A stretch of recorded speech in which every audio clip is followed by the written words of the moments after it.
Welcome to the tutorial on the group discussion board links. There are two options for going on to the group discussion board. First, if you click on the week that we're currently in, you'll see that it will open up the instructions, tutorial, links, etc., as you well know already from the basic description of the course. If you then click on the group discussion board link, you'll open up the group discussion board. There's instructions listed below, as you can see, so please make sure that you read these for each week. There might be some slight variations, but these are the basic instructions for every week. There is one other option for going to the group discussion boards in case you don't want to go through the weekly content. You need to scroll down the left-hand menu until you see group discussion boards. If you click that link, it will take you to the exact same place as the link in each week. On your site, you'll be able to see one group listed since you'll be enrolled in one group. If you do not have any of these groups show up on your page, you need to be in touch with me immediately to make sure that you are manually enrolled in one of these groups. So let's say that I'm in group 1. You'll click on your group and it will open up a list of the other colleagues in your class that are in the group with you. Then you'll see something called the group tools. Under this are file exchange and the group discussion board. File exchange is something that you can click on and use so that you can help to edit each other's papers, send Microsoft Word documents, or other videos to each other related to the course materials. I put that there just so that you have the option of doing those things and helping each other out with the course. Feel free to explore it at your leisure. The important link here is the group discussion board. Click on the group discussion board link, and what will come up is something called a forum. When you see this forum, you need to click on your group.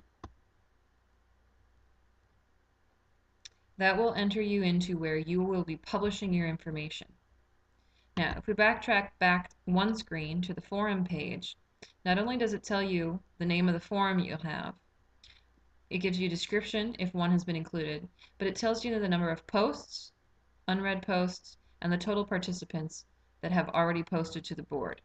This is important because if there are unread posts that you have not seen, you need to go into the group and you need to be able to respond to them using the threads.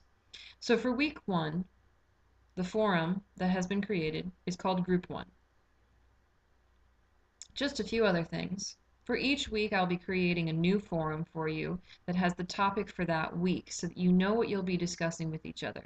As you know, you can also use this discussion board to ask questions of each other, and that thoughtful content will be graded as well, but the main topics of conversation will be put up by me each week. If you click on the search button on the right-hand side of the screen, you can search for any of your colleagues' names, a topic, or anything. You can search in the current discussion board or all the forums in the course. You can also put a date limit on where you're searching in case you're looking for a particular week's group forum.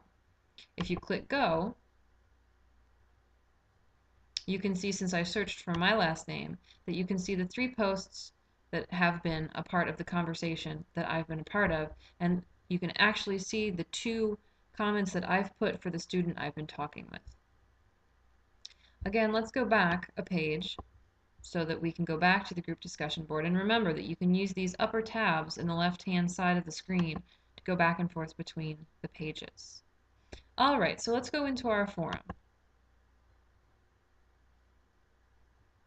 Here in the forum you have quite a few options. You've already been subscribed to the group that you're a part of, so you do not have to worry about that particular button. The most important thing for you to know about is the Create Thread button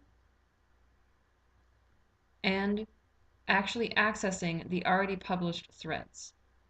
The threads, when they're published, will be listed here in a row.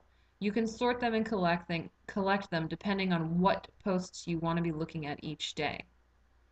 So let's go ahead and go into the first post that I put up for each group.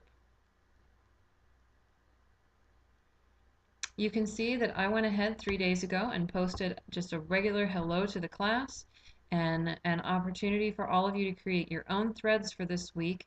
Please helping each other out and knowing that you can talk to each other about all the different topics and that I'll be online as well to help you out as much as I can. Then I asked all of you if you would let me know if you've taken an actual online course before. So if you wanted to go ahead and respond to this, the simple way to do so is to click the reply button. You can scroll down then and see that you can re-enter a new subject, and in the body of the message, you can put your response.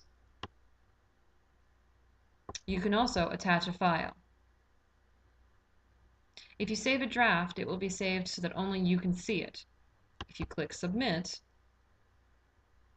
it will get put on as at the bottom of the threads, continuing the conversation. This is the full conversation that has happened so far in this thread. It gives you a timeline as to when all of these happened, and if you scroll over them, you get specific times. You can even hide replies or show replies to each post, depending on if you click on the lower right-hand corner button that says Show or Hide Reply. You'll also notice that occasionally, when I scroll over the screen, it appears on the screen that I can collapse each of these entries. If you click that, it will basically half the amount of the screen that it takes up, so that it's much easier for you to see who's been responding. The only problem then, of course, is that you can't see the actual post for the thread. So you need to go back and scroll again until it says expand it out, and then you can read it. You have the option to click on quote. In that case, it will actually put your response above a quote of the subject. So again, if I simply type in reply, I can save that as a draft, or I can submit it. When I submit it, it will come up with my answer here and what I was responding to in the box. Sometimes this is the easiest way to keep track of the thread so that you know who's responding to who. If you want to edit one of your posts, you simply click on the edit, you scroll down, and you can erase your response and put a new one in. You can then submit it or cancel if you were happy with your first response instead. Again, the last option is to delete. If I press delete, a box will pop up that says that it will be deleted. If I press OK, that particular response will be deleted. So you can see all that I did today basically is gone off of the first reply that I made. All right, let's go back. Scroll back up to the top and press on your forum for your group number. You now know how to use the thread that's already been created. Let's learn how to create a thread. If you click on Create Thread, you can produce a thread. It's pretty simple. You just put in your subject, put in whatever it is that you want to type. So if you have a question about the class, if you have a response to a topic, but you want to create your own thread about it because it's a tangent, you can feel free to do that. You can also, again, attach a file of any type there.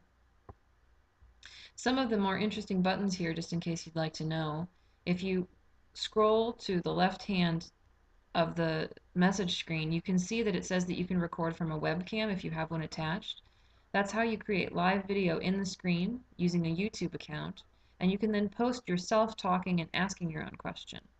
You can insert files directly into the message box, insert and edit images, embed media, and you can also do what's called a mashup. If you need to share a YouTube video, this is a particularly useful tool. You simply click on YouTube video, up pops whatever you're going to search for. Let's say we wanted to listen to a Bach concerto. Make sure to click on at least one of the words rather than all of the words. It's the best search option. When you press go, many options will appear. You can preview these options by clicking preview, and you can select the option by clicking select. You can change the title if you wish, and then you can choose whether you will show the URL or the information, and if you want it to be a text link with player, thumbnail, or embed the video. Thumbnail is usually the best option. If you click the preview button at the bottom of the screen, it will show you exactly what it will look like, and you can make sure that it plays correctly. When you click submit, it will embed that video into your message.